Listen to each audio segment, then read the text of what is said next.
ನೋಡಿ ಇದೆಲ್ಲ ಸಮಸ್ಯೆಗಳು ನಾವು ಕೂಡ ನೋಡ್ತಾ ಇದ್ದು ಮತ್ತು ನಮ್ಮ ಹಂತದಲ್ಲೂ ಕೂಡ ನಾವು ಪೊಲೀಸ್ ಇಲಾಖೆಯವರಿಗೆ ಇವ್ರಿಗೆಲ್ಲ ಹೇಳ್ತಾ ಇದ್ದು ಈ ಏನು ಬಿಟ್ಟೋಗಿರುವಂತ ವಾಹನಗಳು ರಸ್ತೆಗಳಲ್ಲಿ ವಾರಗಟ್ಲೆ ತಿಂಗಳಗಟ್ಲೆ ವರ್ಷಾನ್ಗಟ್ಲೆ ಬಿಟ್ಟೋಗಿರುವಂತದ್ದು ಅದು ತೆರವುಗೊಳಿಸ್ಬೇಕು. ಅಂದ್ರೆ ಎಲ್ಲಿಗೆ ತಗೊಂಡೋಗ್ಬೇಕು, ಅದಕ್ಕೆ ಪ್ರೊಸೀಜರ್ ಏನು ಮತ್ತು ಅದಕ್ಕೆ ಒಂದು ರೀತಿಯ ಕಾರ್ಯಾಚರಣೆ ಮಾಡತಕ್ಕಂಥದ್ದಕ್ಕೆ ಸ್ಪಷ್ಟವಾದಂಥ ಮಾರ್ಗಸೂಚಿಗಳು ಇರಲಿಲ್ಲ.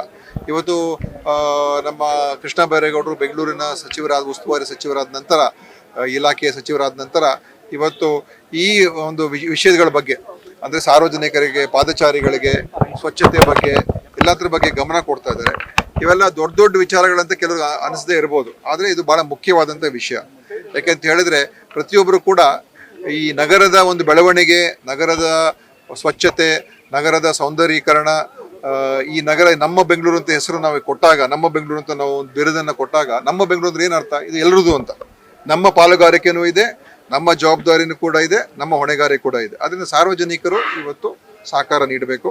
ಆ ದೃಷ್ಟಿಯಿಂದ ಇವತ್ತು ಈ ಏನು ಬಿಡಾಡಿ ವಾಹನಗಳಿದೆ ಅದನ್ನ ರಸ್ತೆಗಳಿಂದ ಯಾರೂ ಬರ್ದೇನೆ ಹೋದರೆ ಅದನ್ನು ಅಲ್ಲಿಂದ ತೆರವುಗೊಳಿಸಿ ಸ್ಥಳಾಂತರ ಮಾಡಿ ನಂತರ ಅದನ್ನು ಕಾನೂನು ಪ್ರಕಾರ ಹರಾಜು ಮಾಡ್ತಕ್ಕಂಥ ಒಂದು ಕೆಲಸ. ಇದು ಖಂಡಿತ ಒಳ್ಳೆಯದು, ಸಾರ್ವಜನಿಕರಿಗೂ ಒಳ್ಳೆಯದು, ಪಾದಚಾರಿಗಳಿಗೂ ಒಳ್ಳೆಯದು, ವಾಹನ ಸಂಚಾರಕ್ಕೆ ಒಳ್ಳೆಯದು ಮತ್ತು ಅದಕ್ಕಿಂತ ಹೆಚ್ಚಾಗಿ ಇದರಿಂದ ಬಹಳಷ್ಟು ಒಂದು ಕೆಟ್ಟ ಒಂದು ಅಲ್ಲಿ ಈ ಕಸದ ರಾಶಿ ಆಗ್ತಾ ಇತ್ತು. ಆ ವಾಹನಗಳ ಕೆಳಗಡೆ ಗುಡ್ಸಕ್ಕಾಗೋದಿಲ್ಲ, ಅಲ್ಲೇ ಎಲ್ಲ ಕಸ ರಾಶಿ ಸೇರ್ಕೊಂಡು ದೊಡ್ಡ ಒಂದು ನಾತ ಕೂಡ ಬರುವಂತ ಪರಿಸ್ಥಿತಿಗಳು ಬರ್ತಾ ಇತ್ತು. ಆದ್ರಿಂದ ಇದೆಲ್ಲ ಕೂಡ ಒಂದು ನಗರದ ಹಿತದೃಷ್ಟಿಯಿಂದ ನಮ್ಮ ಸರ್ಕಾರ ಇವತ್ತು ಸನ್ಮಾನ್ಯ ಶಿವಕುಮಾರ್ ಅವರ ನೇತೃತ್ವದಲ್ಲಿ ಮಾಡ್ತಾ ಇದೆ. ಇದನ್ನು ನಾವೆಲ್ಲರೂ ಕೂಡ ಸಹಕಾರ ಕೊಡಬೇಕು. ಏನಾದರೂ ಸಣ್ಣ ಪುಟ್ಟ ಸಮಸ್ಯೆಗಳು ಆಗ್ಬೋದು, ಇಲ್ಲ ಅಂತ ಹೇಳೋಲ್ಲ. ಆ ಸಮಸ್ಯೆಗಳು ಬಂದಾಗ ನಾವು ಕೂತು ಸ್ಪಂದಿಸ್ತಕ್ಕಂಥದ್ದು, ಮಾನವೀಯತೆ ದೃಷ್ಟಿಯಿಂದ ಏನು ಮಾಡಬೇಕು ಅದನ್ನು ಕೂಡ ನಮ್ಮ ಸರ್ಕಾರ ಮುಕ್ತವಾಗಿ ಮಾಡುತ್ತೆ ಅಂತ ನನ್ನ ವಿಶ್ವಾಸ ಇದೆ. ಅದನ್ನು ಆ ನಿಟ್ಟಿನಲ್ಲಿ ಇವತ್ತು ಈ ಬೆಂಗಳೂರಿನ ಒಂದು ಬೆಳವಣಿಗೆ, ಒಂದು ಕಡೆ ಮೂಲಭೂತ ಸೌಕರ್ಯಗಳು, ಇನ್ನೊಂದು ಕಡೆ ಸ್ವಚ್ಛತೆ, ಸೌಂದರ್ಯೀಕರಣ ಎರಡನ್ನು ಕೂಡ ಮಾಡೋದಕ್ಕೆ ನಮ್ಮ ಸರ್ಕಾರ ಹೊರಟಿದೆ.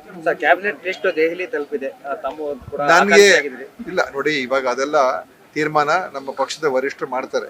ಆ ಕಾರಣದಿಂದ ಅದ್ರ ಬಗ್ಗೆ ನಾನೇನು ಮಾತಾಡ್ತಕ್ಕಂಥದಕ್ಕೆ ಅವಶ್ಯಕತೆ ಇಲ್ಲ. ನೋಡಿ, ಜಿಬಿಎ ಚುನಾವಣೆ ನಾವು ಆಗಸ್ಟ್ 31ನೇ ತಾರೀಕು ಒಳಗಡೆ ಮಾಡಬೇಕು ಅಂತಾನೆ ಇತ್ತು. ಆದ್ರೆ ಇವತ್ತು SIR ಪ್ರಕ್ರಿಯೆಯಲ್ಲಿ ಎಲ್ಲ ನಮ್ಮ ಅಧಿಕಾರಿಗಳು ಮತ್ತು ರಾಜಕೀಯ ಪಕ್ಷಗಳ ಕಾರ್ಯಕರ್ತರು ಕೂಡ ಬಹಳ ನಮ್ಮವರು ಪ್ರತಿಯೊಂದು ಬೂತ್ ನಲ್ಲೂ ಕೂಡ ನಮ್ಮ ಕಾರ್ಯಕರ್ತರು ಕೆಲಸ ಮಾಡ್ತಾ ಇದ್ದಾರೆ. ಈ ಮಧ್ಯದಲ್ಲಿ ಚುನಾವಣೆ ಮಾಡೋದಕ್ಕೆ ಸಾಧ್ಯ ಇಲ್ಲ ಅಂತ ಹೇಳಿ ಒಂದು ಈ ಸಮಸ್ಯೆ ಬಂದಾಗ ಸರ್ವೋಚ್ಚ ನ್ಯಾಯಾಲಯಕ್ಕೆ ನಮ್ಮ ಸರ್ಕಾರದಿಂದ ವಕೀಲರು ಕೂಡ ಹೋಗಿ ಅವರು ಕೂಡ ಪ್ರಸ್ತಾಪ ಮಾಡಿದ್ದಾರೆ, ಪ್ರಸ್ತಾವನೆ ಸಲ್ಲಿಸಿದ್ದಾರೆ.